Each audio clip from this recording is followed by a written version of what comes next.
الرحمن الرحيم الحمد لله رب العالمين والصلاة والسلام على سيد المرسلين وعلى آله وصحبه أجمعين سبحانك لا علم لنا إلا ما علمتنا إنك أنت العليم الحكيم سبحانك لا فهم لنا إلا ما فهمتنا إنك أنت الجواد الكريم وقل رب زدني علما أعوذ بالله من الشيطان الرجيم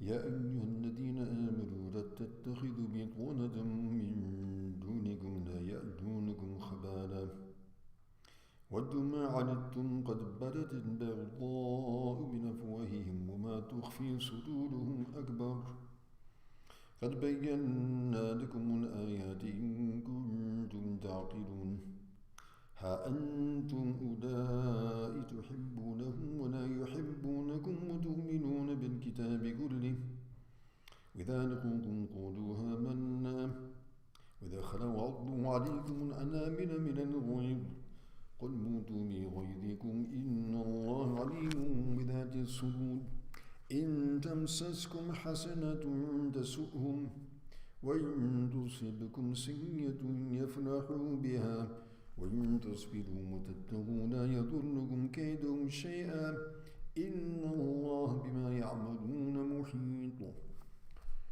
صدق الله مولانا العظيم. So continuing with the directives from Allah subhanahu wa ta'ala and His divine advice to the people of Iman concerning people of the book and those who are not from our ranks, outwardly and internally. يَا أَيُّهَا الَّذِينَ آمَنُوا لَا تَتَّخِذُوا بِطَانَةً مِّن دُونِكُمْ لَا يَأْلُونَكُمْ خَبَالًا.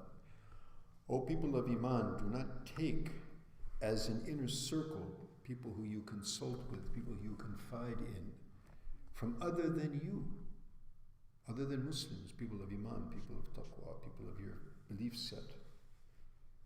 لَا يَأْلُونَكُمْ خَبَالًا. They would never spare anything to put you into any kind of trouble or difficulties. Any possibility they get, they would go for it. They want to see, in fact, you in problems and difficulties. وَدُّوا مَا عَنِتُّمْ. They want, what they love, what they like to see is that which is harmful for you. To see you hurt, to see you humiliated, to see you disgraced. This is what they want to see. From their mouths, already enmity and malice has become manifest. And what is in their hearts is much greater. Now these verses have a context now in the, as we say, sabab al-nuzul, or the purpose for which they were revealed at the time of revelation. Of course, they continue to have relevance up until this day, until the day of judgment. But what, in terms of the time of revelation, so Aus and Khazraj, which were the two main tribes of Medina Munawwara, they also had their allies from the Jewish people, as we mentioned earlier on. The various Jewish tribes were aligned to either Aus or Khazraj. And of course, during the time of Jahiliyyah, being allies in the tribal system, so they used to, support one another. However, when Nabi ﷺ came to Medina Munawwara and they accepted Islam, and obviously, as we've mentioned time and time again, that most of the Jews did not accept, and because of jealousy, because of animosity, because of arrogance, they obviously, went to all ends to oppose. However, it was in their interest to keep the ties with Aus and Khazraj, with the now Muslim Arab tribes who were their former allies, for the sake of expediency, for political correctness, if you will. And so, from outwardly, they showed that they were their friends, they were their allies, they were their helpers, we're here for you. But they were here to hurt you, not there to help you. And this is the situation continuously. We have all over the world, people who say, yes, we're here for you. Oh, people, Muslims, oh, you poor people from the third world or whatever. But actually, it's only for expediency. That's why you'll always hear these countries saying, for our interests. Actually, every group is looking for their interests. The interests of others is the least of their concern. And in fact, in many cases, as in here, sort of hidden animosity and enmity would, you see, push them towards doing anything they can do to harm you, even though outwardly they would say, we're with you, we're here for you. And so this was the case during that time. As a matter of fact, they kept those ties also to keep abreast of what's going on internally, so they could, do their plotting and planning accordingly. So Allah subhanahu wa ta'ala is warning us, don't. At the same time, of course, Ahl Dhimma, they are the people of the book, or the people who have an aqd within the Islamic, within the Islamic society, under the Islamic government. We are to protect them. In fact, Nabi Sallallahu Alaihi Wasallam said, anyone who does injustice to Ahl Dhimma, the people of the book, or the people who we have a pact or treaty with, I am their, I'm going to be your enemy on the day of judgment. I'm going to plead on their behalf. So on the one hand, yes, we look after them, we have concern for them, and we are responsible for them to bring them towards Islam. But at the same time, we don't, we're not foolish. We have to understand the mentality, and we have to understand the mindset. So we treat them with all equity, but we also, keep our distance in terms of we don't bring them into our close circles. We don't reveal our secrets and our inner workings, right? And because that we haven't followed this very important principle we see throughout the history of Islam, particularly when the kingdoms, the various kingdoms and empires of Islam became quite affluent and quite influential, and they started taking others as their confidants. Then we find, the court treachery, as they call it, and sometimes even they took, chief ministers from the non-Muslims. Sometimes marrying with the non-Muslims, which is okay, but there's other, underlying things that we have to keep in mind. And sometimes the non-Muslim wives of the kings, from inside, pulled huge, schemes and plottings. So we have to be careful about that.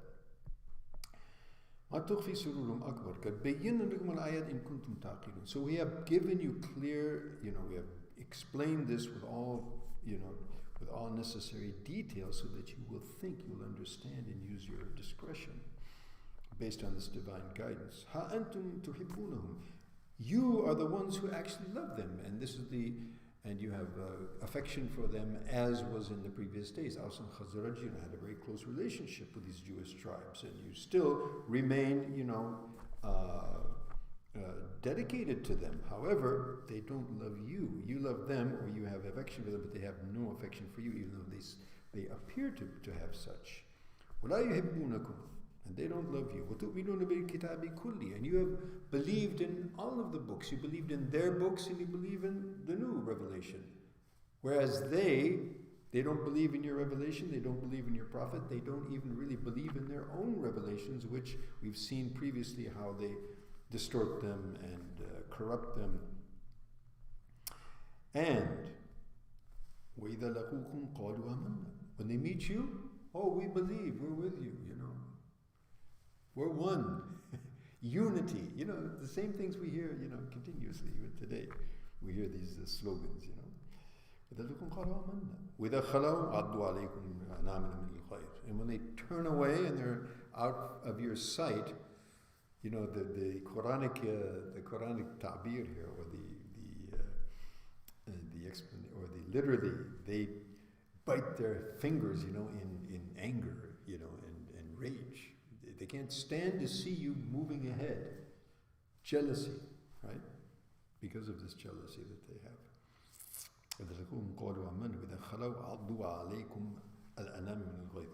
So say to them, "Mutu bighaydikum." Die in your enmity, and your jealousy.